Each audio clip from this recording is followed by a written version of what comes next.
Muita gente desiste do inglês por achar que é uma língua muito difícil, mas será mesmo que é difícil? Eu vou te mostrar agora algumas provas que na verdade o inglês não é tão difícil assim. Primeiro, o alfabeto é o mesmo que o português e pode até parecer um negócio meio nada a ver, só que se você for aprender, por exemplo, o árabe ou russo ou sei lá, algumas línguas elas têm um alfabeto completamente diferente, então você precisa primeiro aprender o alfabeto dessas línguas para então começar a aprender. Já com o inglês você já sabe exatamente ali o alfabeto, não tem problema. Segunda coisa, os tempos verbais. Na verdade, em português os tempos verbais são bem mais complicados do que em inglês. Em inglês, basicamente, tem só uma exceção, que é para a terceira pessoa do singular em todos os tempos verbais. Terceira pessoa do singular é o he, she e o it. Já no português, todos os pronomes sofrem alteração, então fica muito mais difícil você aprender tudo isso do zero. Inclusive, até nós nativos temos dificuldade com algumas coisas, por exemplo, na frase este que vos escreve. Essa é uma frase que a gente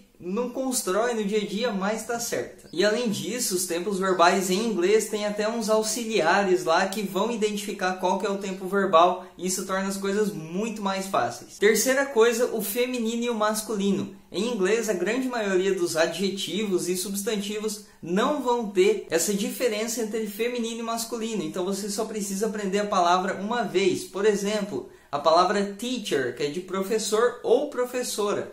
A palavra lawyer, que é de advogado ou advogada. Ugly, que é feio ou feia. Friend, que é amigo ou amiga. E até cousin, que é primo ou prima. Muito diferente do português, né, que praticamente todas as profissões vão ter a distinção. Então tem advogado, advogada. Professor, professora. E daí é claro que a gente tem também as exceções em português, por exemplo, astronauta, que é feminino e masculino ao mesmo tempo, soldado, policial. Quarta coisa, palavras semelhantes, porque existe sim várias palavras que são bem parecidas, tanto em português quanto em inglês. Só que a gente tem que sempre tomar cuidado com os falsos cognatos, que a gente chama, que é quando a palavra é muito parecida, só que na verdade ela tem um significado bem diferente. Mas tirando esses falsos cognatos, a gente tem várias palavras que são sim bem parecidas. Por exemplo, banana, que significa banana, ou comedy, que significa comédia, future, que é futuro, literature, que é literatura, idea, que é ideia, e tem várias outras. Quinta coisa, tem palavras que nem precisam de tradução. E aqui eu tô falando de palavras que a gente já incorporou no próprio português e